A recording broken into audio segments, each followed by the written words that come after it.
that in I decided to go to that. Look at you, I think you were not going to that. So I just said, you see, so you know.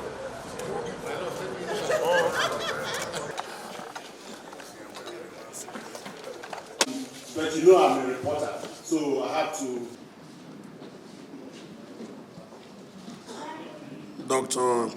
Kayode Fayemi, chairman of Governors Forum, has said that he has handed over the chairmanship to me. I'm not going to recognize myself as the chairman.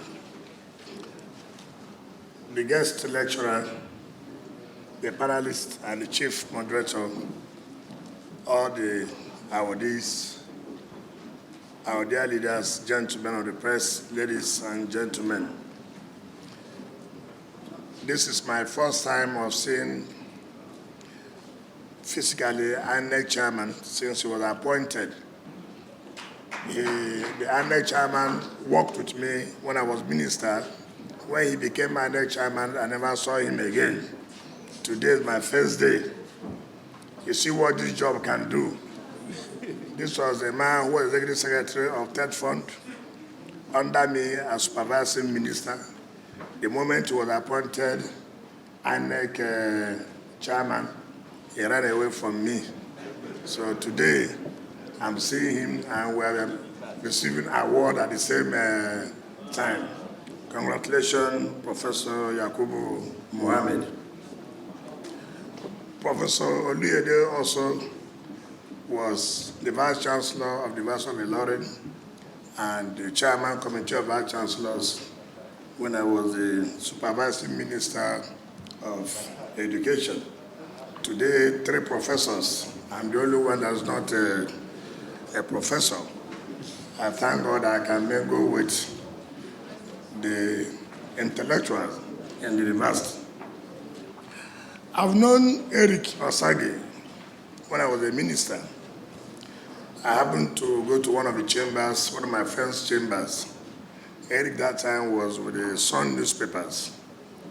So when my friend told him that, he introduced him to me and told him that I was going to run for the governorship of Rivers State, he removed his face and said, "Who is this man to be governor of Rivers State?" And so I laughed. I told him, watch out and see what will happen. So when I became governor 2015, he now called me. So really I meant it. I said, not only meaning it, I will be here for 8 years. And to the glory of God, I'm almost clocking 8 years. But the truth must be told that it's important for everybody to contribute to the development of this country, not just getting from the country, what have you contributed to the development of the country. He had launched his own newspaper since I left Sun newspapers, and today is the publisher of ThisNigeria. And one thing that's very interesting and what I like so much is when he said ThisNigeria, know the truth. Know the truth. But the question is, which truth do you want us to know? Are you willing to tell Nigerians the truth?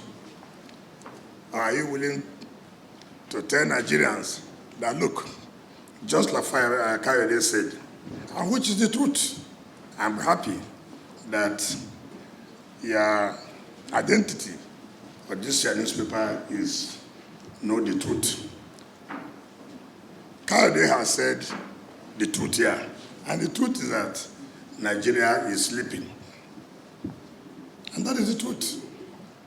Kayode had also said here, you can't talk about unity of a country when you see injustice, when you see discrimination, when you talk about marginalization. No, that cannot be possible.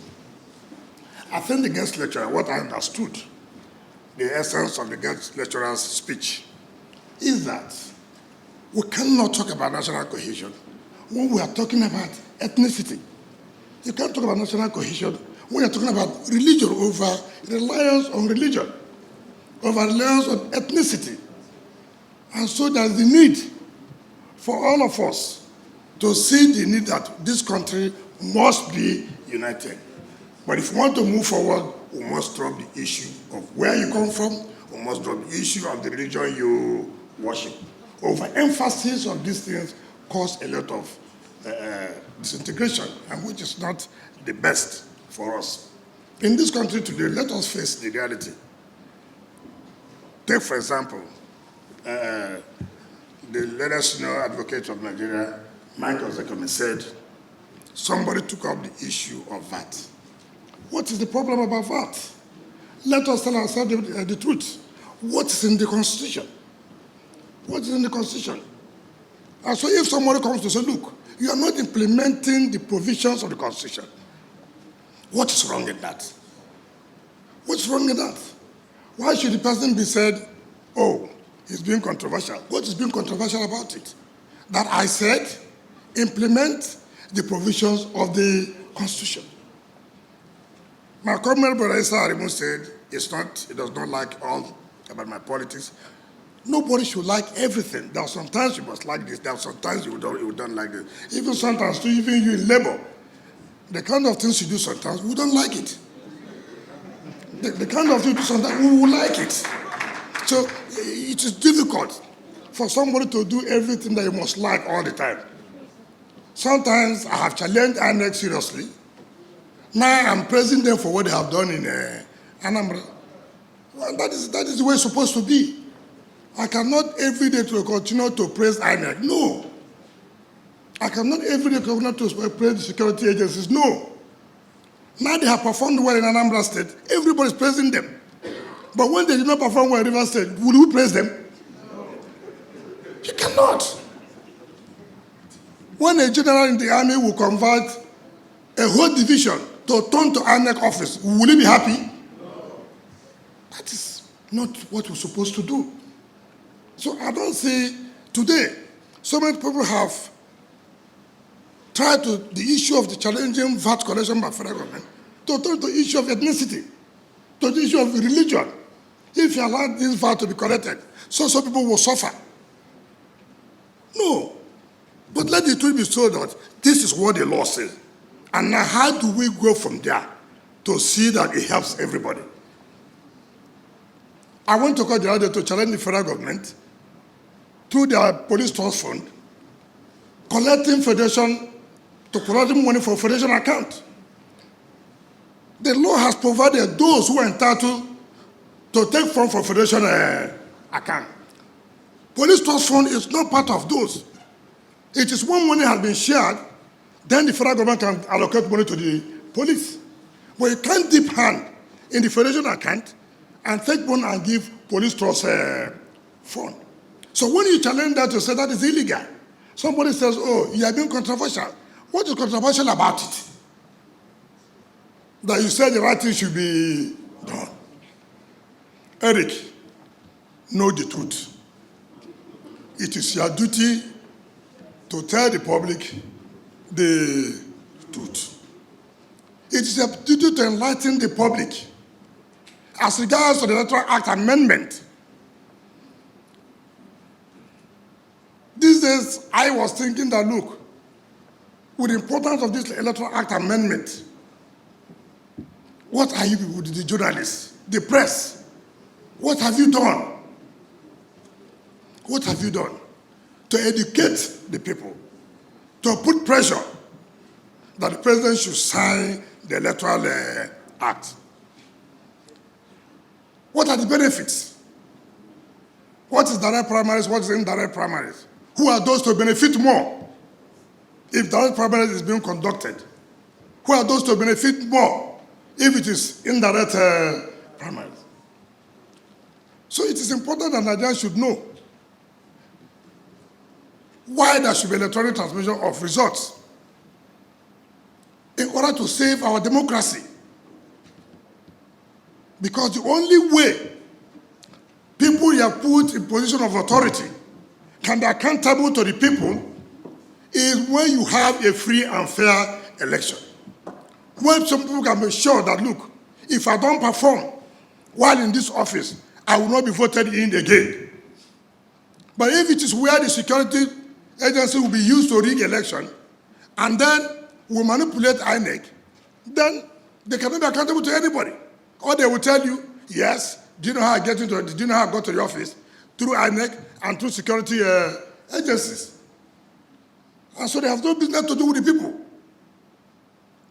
But when you have made it that look, just like what INEC is doing today and what they have done in Anambra State, credit should go to them and the security agencies, not to the Anambra people. They have no choice because INEC have said, we must do this. Security agencies have said, we must do this. We will not allow you to carry ballot boxes. And that is why everybody is now happy that Anambra election came out very well, free and fair. Nobody's complaining. If that continues, you will see that our electoral system will be quite, people have confidence in our electoral system. So, Mr. INEC Chairman, this is time that you have to say that, look, I have to make a name. I have to make sure that there's credibility, there's confidence of the people in our electoral system. And I do know, knowing you very well, that you will not hesitate, at least this is your final second term, to make sure that Nigeria gets the best in 2023. On this note, let me unveil this Nigerian newspaper, which our friend Eric Osage has put together to the glory of Almighty God. Thank you and God bless you. Thanks for checking out SYMFONI on YouTube. Please be sure to subscribe and like our videos for updates.